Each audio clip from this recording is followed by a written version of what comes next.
Hey y'all, welcome back to Dots and Beyond. My name is Beth. If you have been following me on Instagram or if you watched my last reading wrap-up, you may know that I recently went on a book crawl, and today we are going to do a book crawl haul.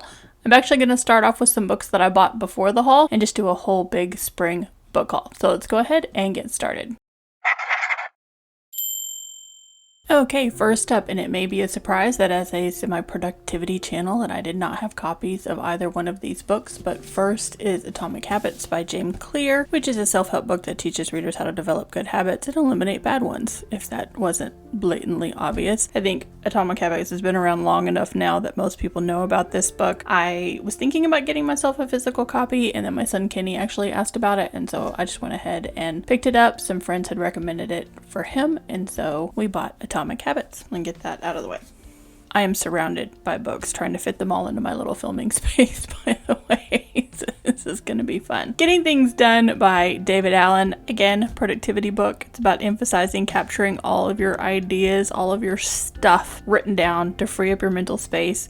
He recommends breaking down your tasks into actionable steps and regularly reviewing them. Very much like the bullet journal method. They do go well together. I actually have never read the book. I've skimmed through it a little bit now that I've bought a physical copy. I have seen his TED Talk. If you watch the TED Talk, I don't know that you need a physical book. Let me just save you that. So if you don't want to spend the money, just watch the TED Talk. But I bought the book, and so I now have the book. So those are my two productivity books. I have one more sort of self-help book that I bought as well, and that is way out of left field, and it is called Witchery by Juliet Diaz. Do I identify as a witch? I don't. Do I identify as somebody who is trying to re-find their connection to our natural world? Yes. Many of those things can be found in a lot of things that are witch related. May I one day identify as a witch? Who knows? But definitely trying to reconnect to earth, air, water, spirit, all of those sorts of things. It was on sale. It's a little book. It's a little reference book.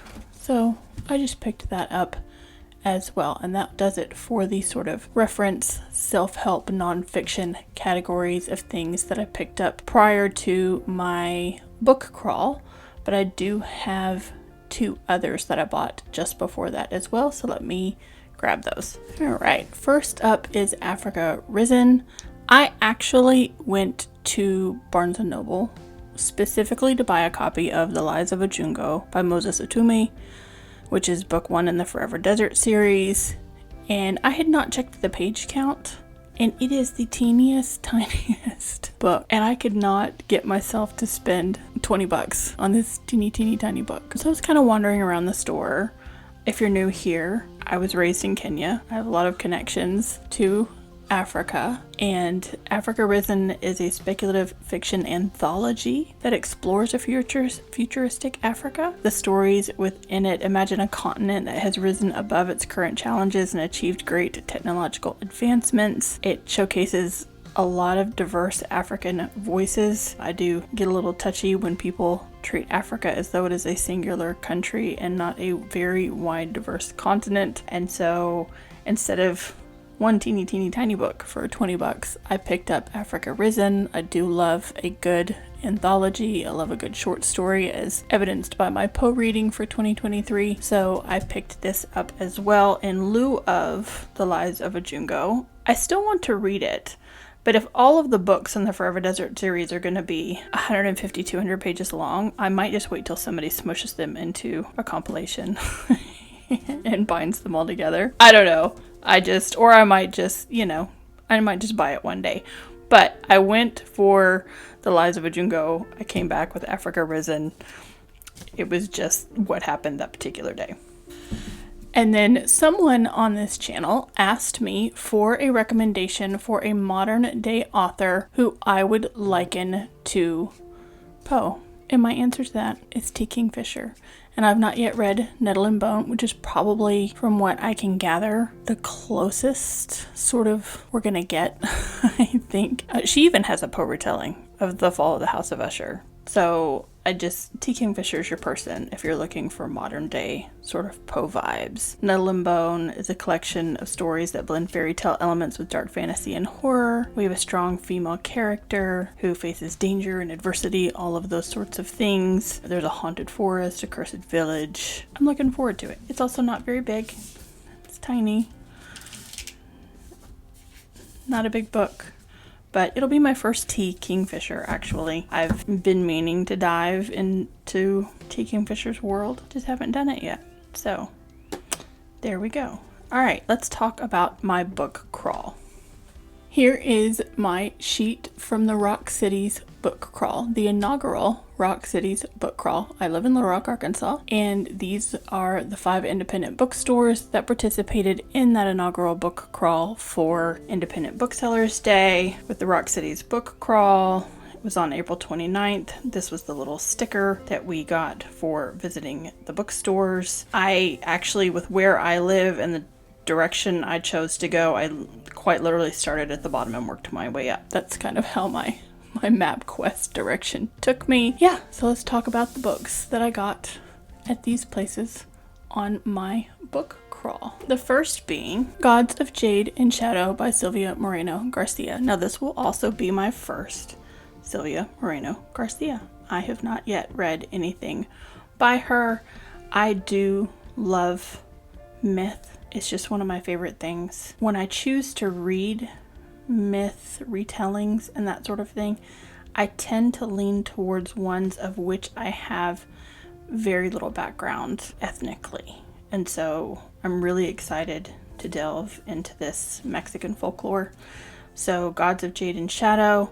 In the 1920s, a young woman named Cassiopeia discovers a box containing the bones of the Mayan god of death. The god magically comes to life and enlists her to help regain his throne from his treacherous brother. Together, they embark on a dangerous journey across Mexico to face challenges and enemies in their quest for power and freedom. I picked up the paperback at Wordsworth Books. Wordsworth Books also had a golden ticket hidden somewhere in their store for a year's worth of free audiobooks. Y'all, I looked for that ticket. Everybody was looking for that ticket.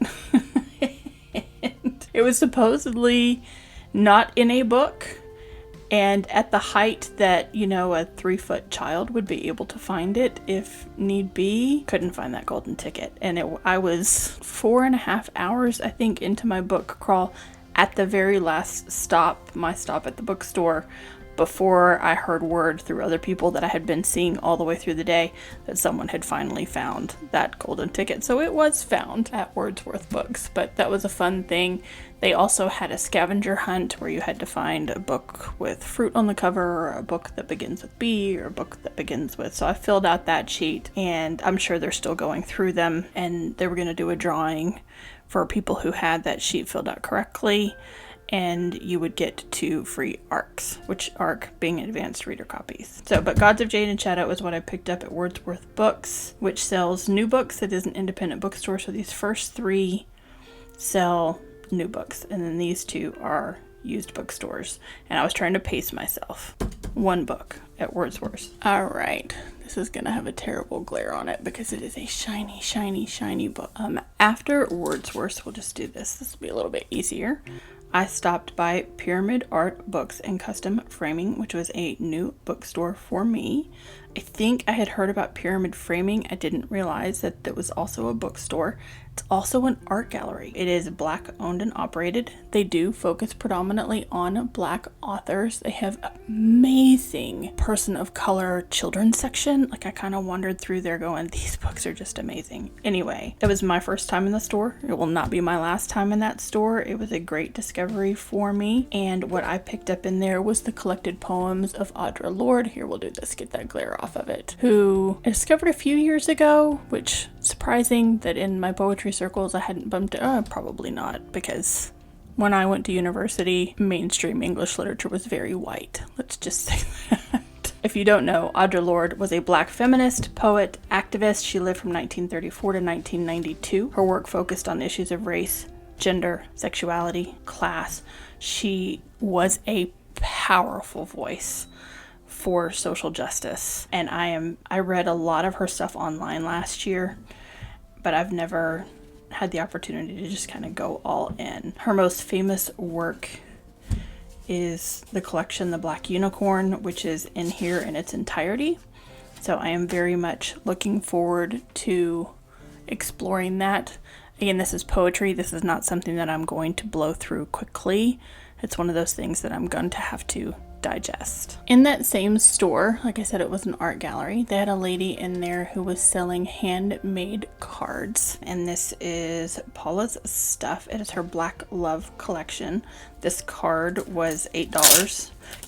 Completely worth it, in my opinion. If I can get this out of here, I haven't even pulled it out of here yet. So she makes handmade cards and envelopes. So this is handmade paper, and this has this beautiful African print with this heart and this African violet. And I'm going to send this card to my mom for Mother's Day. So in addition to the book, I picked up this gorgeous, stunning handmade card that I'm going to send to my mom, and I just thought I'd share that as well, because Pyramid Arts Books and Custom Framing also has an art gallery. Definitely, if you even visit Little Rock, I would go here. I would stick this on. Little Rock is part of the Civil Rights Tour because of Central High School and some other sites that we have. I would put Pyramid Arts Books and Custom Framing on your tour if you are doing the Civil Rights Tour here in Little Rock.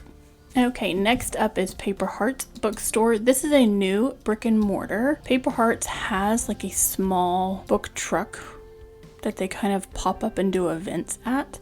And then they've recently opened a bookstore, and it is a teeny tiny bookstore. And I wasn't sure what I was going to find in there, but I've had Becky Chambers on my TBR for a very long time. So I picked up the first 2 books in the Wayfarer series. In the Wayfarer series, our heroine, Rosemary Harper, joins the crew of the Wayfarer, a spaceship designed to tunnel through space. They embark on a mission to create a new wormhole, but encounter various obstacles along the way, including treacherous terrain and hostile alien species. Despite the challenges, the crew works together to overcome them and complete their mission, because it's science fiction. Reading more science fiction is also on my to-do list, so there's more of that in this haul. So now that I have these 2 books, I'll still need to pick up Record of a Spaceborne Few and The Galaxy and the Ground Within. So this is The Long Way to a Small Angry Planet and The Closed and Common Orbit by Becky Chambers. They just happen to have both of these, so I went ahead and grabbed those. And then when I got to the register, I got to spin a wheel, and when I spun that wheel, I got to select a free book, and the book out of the stack I was given that I chose came out just this month, and it's called The Half Moon by Mary Beth Keane. I kind of scanned through the books really quickly because we were very crowded in this tiny bookshop. So it just says, Malcolm, handsome and gregarious longtime bartender at the Half Moon, has always dreamed of owning a bar.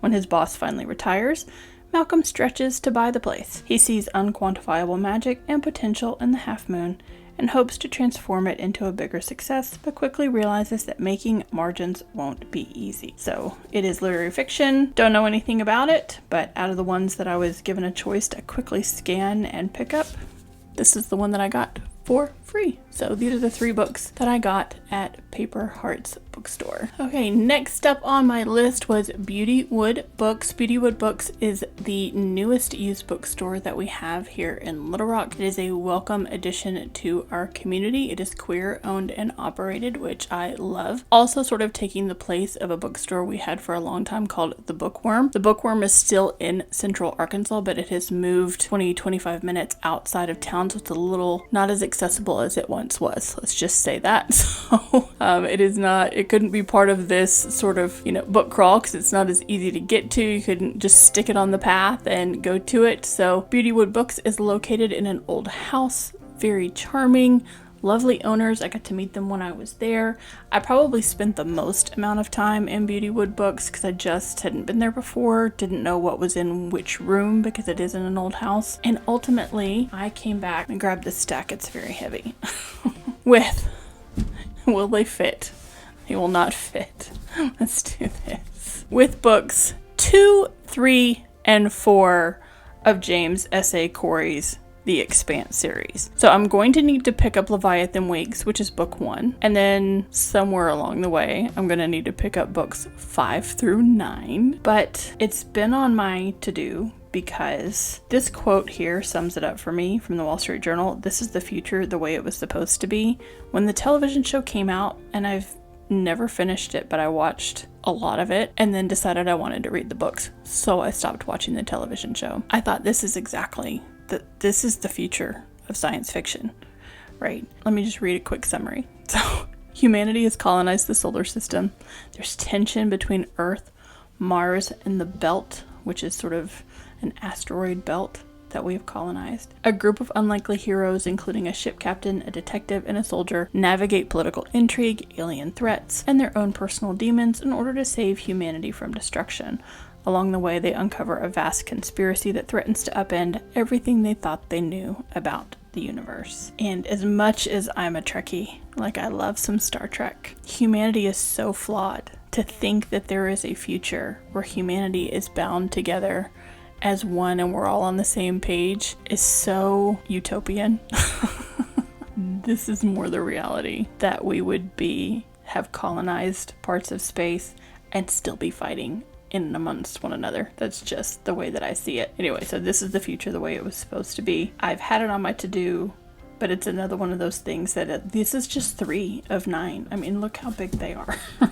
They're enormous, and I debated, but they were only $3 a piece, so I got all 3 books for $9, which is the beauty of used bookstores. Yeah, the Expanse series. Somewhere along the way, I will pick up Leviathan Wakes, and we will dive into this science fiction world of the Expanse that was created by James S.A. Corey.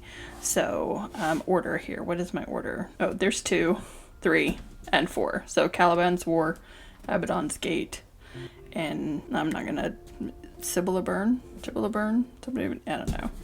Anyway, there you go. 3 massive books for $9, already on my TBR, so it's not like it was a waste of money. And finally, okay, so first off, story time. I met a friend for dinner in the same strip mall last week, or the week before last, that the bookstore is located in. And the bookstore was open. It has some weird hours, which is fine. And I hadn't patroned it in a very long time. I mentioned this in my April reading wrap up because it used to just be a disaster of a store. It was cash only. There were books everywhere. You could never find anything. Quite literally everything was everywhere. There is now a new owner. She's digitized. She's made it a far more pleasant shopping experience. She's still working on it. She'll tell you it is a work in progress getting that place cleaned up. But my friend and I popped in there, and while we were there, I saw a copy of Rebecca by Daphne du Maurier on the shelf near the register. But it was like the Netflix adaptation cover, and I was like, meh, I don't have Rebecca, but I really don't want that cover. And she was like, oh no, we have like the classics version. So I bought a copy of Rebecca for myself.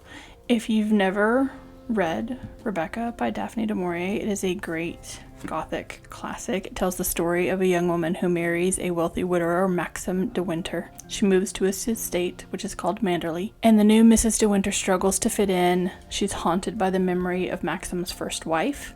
That's who Rebecca is. Our character is not named Rebecca, who died under mysterious circumstances. As secrets and lies are uncovered, the couple's relationship is put to the test, and the truth about Rebecca's death is finally revealed. I've read Rebecca. If I read this, it'll be a reread. For now, I'm just gonna stick it on my shelf with my other classics that kind of have this hardbound. I have some Harvard classics. I have some others of this International Collections Library. I'm just gonna stick it on the shelf because it was there. But I was at the bookstore on this chance encounter after having dinner with my friend when we found out about the book crawl that was going to be taking place in 2 days. And that's how I found out about the inaugural Rock City's book crawl. So it's all very kismet, but I did buy books during the book crawl at the bookstore. So let's talk about those books. Before I talk about those, let me grab books that I already owned. I already owned all of these Witcher books. And while I was at the bookstore, I found 4 and 5 in the same editions. I didn't find any of the others. I only found 4 and 5. And when I got to the counter, the new owner said, "Oh, you've now wiped us out," because somebody had brought in the whole thing and someone else had already bought all of these. And they had left behind these two. But these two are the only two that I needed to complete my set. So now I have a full set. It was very satisfying that day in the bookstore. So I have read The Last Wish and Sword of Destiny. These are the two that I've read. I need to read these 5. Yeah, it's gonna take me a while. There we go. Let me get these back out of the way. It was just one of those things that, was meant to be, is what we're gonna say. Now, the prices at the bookstore are a little higher than Bootywood Books. So I paid $8, I think, each for these, which is, $16 is still less than both of these new. Which again, if you find the right book at a used bookstores are magical. You just never know what you're gonna find. Sometimes if you just wait, you might find exactly the editions of something that you were looking for, and you don't have to pay for it new. And then along the way, in, traversing Little Rock, jumping from bookstore to bookstore, of course, I picked up a lot of different bookmarks and look how cute this is. Little bookmarks and tchotchkes that were given to me at various stores. Right, I can't possibly get every book that I bought during that book haul or the few that I bought beforehand from that book crawl. So I've been joking around about it. I did it on Instagram that I was going to do a book crawl haul, y'all. So y'all, this has been my book crawl haul, or my spring book haul. I gotta rein it in now because I'm broke. I no longer have any budget for books. I also need to read them. That's another thing. And if you saw my April reading wrap up, I'm not reading on a very swift pace these days. So I hope you enjoyed this video. If you do like more of the bookish content, just go ahead and give me a big thumbs up. Subscribe if you haven't already, and I will catch you in the next one.